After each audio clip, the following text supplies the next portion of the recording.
नमस्ते भारत। ऑपरेशन सिंदूर का तांडव तो आप सबने देख ही लिया। ऑपरेशन सिंदूर में बहुत सारे हथियारों का इस्तेमाल किया गया, बहुत सारे फाइटर जेट का इस्तेमाल किया गया, मिराज 2000 का इस्तेमाल किया गया, सुकोई 30 का इस्तेमाल किया गया, जिसमें ब्रह्मोस मिसाइल का भी इस्तेमाल किया गया। ये ब्रह्मोस मिसाइल ब्रह्मास्त्र हैं अपने भारत का। ये मिसाइल इतनी खास है कि दुश्मनों का चकनाचूर कर देती है। तो इसी मिसाइल के बारे में आज हम डिटेल में समझेंगे और पूरा भारत गौरवान्वित महसूस कर रहा है ऑपरेशन सिंदूर के लिए। तो चलो, कुछ इस तरीके की दिखती है हमारी ब्रह्मोस मिसाइल। इस मिसाइल का नाम ब्रह्मोस कैसे पड़ा? देखो, ब्रह्मा प्लस मॉस्कोवा दो नदियों का इस्तेमाल किया गया है इस नाम के लिए। ब्रह्मपुत्र जो नदी है अपनी, वो भारत की नदी है, और मॉस्कोवा जो नदी है वो रसिया की नदी है। यानी कि रसिया और भारत के मिलन से इस ब्रह्मोस मिसाइल को बनाया गया। ये अपनी स्वदेशी मिसाइल है, डीआरडीओ की मिसाइल है। इसमें रसिया की हेल्प ली गई थी बनाने के लिए। सन 2001 से पहले इसे बनाया गया। इसका फर्स्ट ट्रायल सन 2001 को हुआ। सन 2006 में इसे इंडियन आर्मी का पार्ट घोषित कर लिया, क्योंकि ट्रायल जब सक्सेसफुल हो जाते हैं तभी किसी हथियार को इंडियन आर्मी में शामिल करना पड़ता है। अब ये जो मिसाइल है, सन 2001 के टाइम इसकी जो रेंज थी, इसकी जो पहुंचने की रेंज थी वो 290 किलोमीटर थी। क्योंकि इंडिया जो है उस टाइम MTCR का पार्ट नहीं था, इसीलिए वो 300 किलोमीटर से ज़्यादा रेंज का मिसाइल नहीं बना सकता था। MTCR का पार्ट जब इंडिया बना तो अब इंडिया के पास 650 किलोमीटर की भी मिसाइल है। 800 किलोमीटर की ब्रह्मोस मिसाइल बनाने के लिए अग्रसर हो चुके हैं हम। अब इस ब्रह्मोस मिसाइल को देखो आप, ये सुपरसोनिक मिसाइल है। सुपरसोनिक का मतलब होता है जो साउंड की स्पीड से तेज चलती है। ऐसी मिसाइल जो साउंड की स्पीड से तेज चलती है। देखो, मैक, यहाँ पे एक शब्द इस्तेमाल हो रहा है मैक। मैक का मतलब होता है जो साउंड की स्पीड होती है। तो इसकी जो स्पीड है वो 3.5 मैक की है। यानी कि जो साउंड की स्पीड होती है उसके 3.5 गुना इसकी स्पीड है। तो जो आवाज है, जो ध्वनि है, उसकी जो चाल है उससे 3.5 गुना तेज चलती है ब्रह्मोस मिसाइल। 1.2 किलोमीटर प्रति सेकंड की रफ्तार से चलती है। एक सेकंड में 1.2 किलोमीटर दौड़ लेती है ये ब्रह्मोस मिसाइल। ब्रह्मोस मिसाइल में जो इंजन लगा है वो लगा है रामजेट इंजन। इस इंजन की वजह से इस मिसाइल को ऊपर उड़ते उड़ते भी मोड़ा जा सकता है। और सुनो, इस मिसाइल का पूरा नाम है BrahMos cruise missile. Cruise missile इसीलिए इसका नाम है क्योंकि ये ऐसी मिसाइल है जो नीचे नीचे चल सकती है। यानी कि जमीन से 4 मीटर ऊपर भी चल सकती है। 4 मीटर से लेकर 15 किलोमीटर की रेंज है इसकी। ठीक है, तो मतलब किसी के घर में भी घुस सकती है। ये मिसाइल ऐसी है, दीवार तोड़ के घुस सकती है। इस मिसाइल की खासियत यह है कि इसे शिप से भी लॉन्च किया जा सकता है, वर्टिकली ऊपर की तरफ, है ना। और शिप से ये इस तरीके से डायरेक्शन भी चेंज कर सकती है तुरंत। और इस मिसाइल को हवा से भी लॉन्च किया जा सकता है, जैसे कि ये अपना सुकोई जेट है, इसमें देखो ब्रह्मोस मिसाइल इंस्टॉल की जा सकती है और आराम से हवा में भी लॉन्च किया जा सकता है। रामजेट इंजन कैसे काम करता है वो तो मैं तुम्हें बाद में समझाऊंगा। पहले ब्रह्मोस को थोड़ा सा अंदर से खोल के देख लेते हैं। देखो, ये जो सबसे आगे है ना, ये कैप, इसको बोलते हैं नोज कैप। जब ब्रह्मोस मिसाइल उड़ती है तो सबसे पहले नोज कैप ही हटता है। ये एक प्रोटेक्टिव कवर होता है जो कि मिसाइल को, इंजन जो है अंदर इसमें इंजन होता है, इस इंजन को सेफ रखता है। अब जैसे ही इस नोज कैप को हटाएंगे तो ये जो अंदर है ना, इसे थोड़ा जूम करके देखो, इसे सीकर बोलते हैं। इस सीकर के अंदर क्या क्या है आप यहाँ पे देख सकते हो। इस सीकर के अंदर ऑनबोर्ड रडार है, ऑनबोर्ड कैमरा लगा हुआ है, सेंसर लगा हुआ है, और जो कैमरे हैं वो हाई क्वालिटी कैमरे हैं। ये कैमरे वगैरह, ये जितनी भी चीजें इसके अंदर ठूसी गई हैं वो इसलिए लगाई गई हैं कि टारगेट जिसे हमें हिट करना है उसकी हमें पूरी नॉलेज मिलती रहे। तो इन सब की वजह से टारगेट हम आइडेंटिफाई कर पाते हैं। अब इसके पीछे वाले हिस्से को अगर देखेंगे थोड़ा सा, तो इसे बोलते हैं कंट्रोलिंग सिस्टम। इस कंट्रोलिंग सिस्टम में नेविगेटर लगा रहता है, और इस कंट्रोलिंग सिस्टम में 3 जायरोस्कोपिक सेंसर्स होते हैं। इन सेंसर्स के माध्यम से हम क्या कर सकते हैं, इस मिसाइल को मोड़ सकते हैं, गोल गोल घुमा सकते हैं। अब इसी नेविगेटर की मदद से हम ये आइडेंटिफाई कर पाते हैं कि आखिरकार जो हमारा टारगेट है, जैसे हिट करना है, मान के चलो पाकिस्तान में रावलपिंडी में एक आतंकवादी संगठन बैठा है, उसको उड़ाना है, तो वो टारगेट हो गया अपना। उस टारगेट को हिट करना है तो वो कौन बताएगा? नेविगेटर। कितनी दूर है कौन बताएगा? नेविगेटर। अब इसके जो पीछे वाला हिस्सा होता है, ये वाला, ये बड़ा खतरनाक हिस्सा होता है। इसको बोलते हैं वॉर हेड। इसमें भैया बारूद भरा रहता है, इसमें भैया टॉक्सिक एलिमेंट होते हैं, जिसकी वजह से जब मिसाइल अपने टारगेट पे पहुंच जाती है तो धुड़ुम ऐसे करके फट जाती है और उड़ा देती है उस सिस्टम को। वॉर हेड यानी कि बारूद के जो पीछे वाला सिस्टम है, इसको अगर देखेंगे तो यहाँ पे होता है फ्यूल बैरल, यानी कि यहाँ पे फ्यूल भरा जाता है भैया, लिक्विड फ्यूल टैंक है ये एक तरीके से।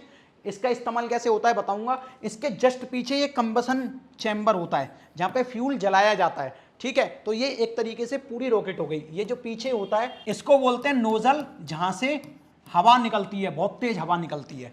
तो चलो आगे चलते हैं। अब हम समझेंगे आखिरकार मिसाइल अपने टारगेट को कैसे हिट करती है। देखो ये मिसाइल इतनी खूबसूरत है कि अगर इस मिसाइल को हम लॉन्च करते हैं तो जैसे कि ये मान लो पहाड़ है, अब पहाड़ से ये लॉन्च तो हो गई, लेकिन अगर आतंकवादी यहाँ बैठे हैं इस जगह मस्त सो रहे हैं तो पता कैसे चलेगा। तो ये ना लॉन्च तो कर दी जाएगी ऐसे, फिर ये मिसाइल ऐसे घूम भी सकती है, 60 डिग्री के एंगल पे घुमानी है 60 डिग्री पे घूम जाएगी, 80 डिग्री पे घुमानी है 80 डिग्री पे घूम जाएगी और इस आतंकवादी वाले पूरे बंकर को उड़ा देगी। समझ रहे हो ना मेरी बात। तो जैसे ही इसको लॉन्च किया जाएगा तो ऊपर घुमा भी दिया जा सकता है, ये कंप्यूटर ऑपरेटर बैठ के कर सकते हैं नीचे से। अच्छा चलो समझते हैं एक बार ये कैसे हिट करती है चीजों को। मिसाइल का जो कंट्रोलिंग सिस्टम होता है वो मिसाइल के साथ चलता है, वही हमें नेविगेट करता है कि भैया हमारा टारगेट किधर है। उसमें क्या रिसीवर भी होता है और ट्रांसमीटर भी होता है। रिसीवर और ट्रांसमीटर का फायदा क्या है, देखो मान लो ये अपना कंट्रोलिंग सिस्टम वाला पैनल है ना, नेविगेटर है। अब ये इसी में रिसीवर और ट्रांसमीटर लगा है, ये टारगेट है, तो ये क्या करेगा, टारगेट तक इलेक्ट्रोमैग्नेटिक रेडिएशन भेजेगा, कुछ इस तरीके से इलेक्ट्रोमैग्नेटिक रेडिएशन भेजेगा टारगेट तक, और वो रेडिएशन वापस इसी के पास आएंगे, रिसीवर के पास। तो इससे ये पता चल जाता है कि आखिरकार जो हमारा टारगेट है वो कितने किलोमीटर दूर है, समझ रहे हो, और इस टारगेट के लिए कितना पैराबोलिक शेप देना पड़ेगा। तो वो सब कुछ रिसीवर और ट्रांसमीटर से हमें पता चल जाता है।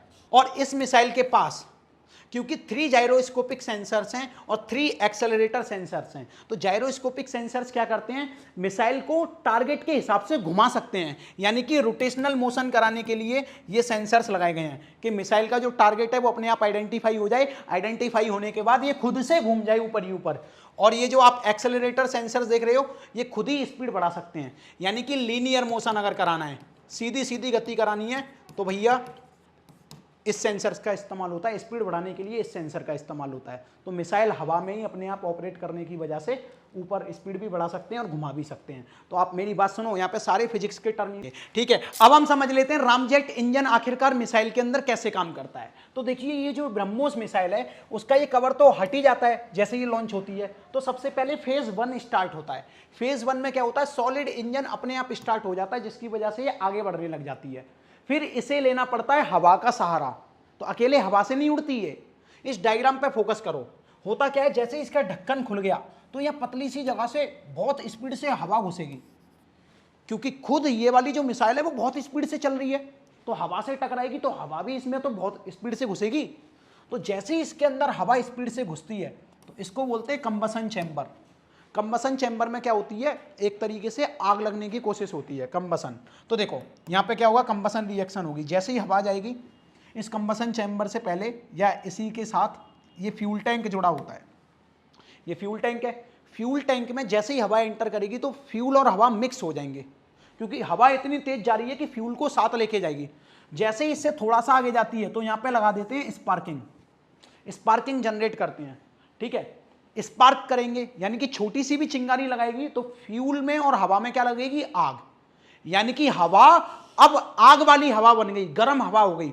एक तो हवा बहुत हाई प्रेशर से घुस रही है, फिर बहुत ज्यादा गर्म भी हो गई। तो जब गर्म हवा यहां से पीछे से निकलेगी, नोजल से पीछे से निकलेगी, तो बहुत तेज निकलती है, बहुत प्रेशर के साथ निकलती है। और according to Newton's third law of motion, अगर पीछे से हवा निकल रही है, अगर पीछे से हवा निकल रही है तो इस रॉकेट में आगे की तरफ थ्रस्ट लगता है, यानी कि धक्का लगता है, तो जिसकी वजह से ये रॉकेट आगे जा रही होती है। सिंपल, आपने कोई ना कोई गुब्बारा उड़ाया होगा, पहले आप गुब्बारा भर लेते हो फू फू फू फू करके, ठीक है। अब जैसे ही इस गुब्बारे की आगे की जो टैंटिया है वो छोड़ते हो, है ना, तो उसमें से हवा निकलती है तो गुब्बारा ऊपर की तरफ उड़ता है कि नहीं उड़ता। सिमिलरली वैसे ही यहाँ से हवा जो है इतने प्रेशर से बाहर फेंकेगा, ये हवा नोजल इतने प्रेशर से बाहर फेंकेगा कि ये जो अपनी मिसाइल है वो बहुत स्पीड से चलेगी। तो इस तरीके से करता है रामजेट इंजन काम। और ये मिसाइल इतनी शक्तिशाली मिसाइल है कि भैया इसे पनडुब्बी से भी लॉन्च किया जा सकता है, पानी के अंदर से भी लॉन्च किया जा सकता है। अब आपका प्रश्न होगा कि सर पानी के अंदर तो हवा नहीं है, फिर रामजेट इंजन कैसे काम करेगा। तो जब जब ये मिसाइल पानी के अंदर होगी तभी तो रामजेट इंजन नहीं काम करेगा ना, तब तो इसका सॉलिड इंजन स्टार्ट है ही, जो कि इसको ऊपर ले जाएगा। जैसे ही हवा में आ जाएगी, ठीक है, जैसे ही बाहर आ जाएगी, फिर इसका रामजेट इंजन अपने आप काम करने लग जाएगा। तो ये है ब्रह्मोस मिसाइल, इसीलिए इसे ब्रह्मास्त्र कहते हैं। हमारे देश की सुख शांति और संप्रभुता पर जो भी नज़र लगाएगा उसे मुंह तोड़ जवाब दिया जाएगा। आज हमने जाना ब्रह्मोस मिसाइल के बारे में।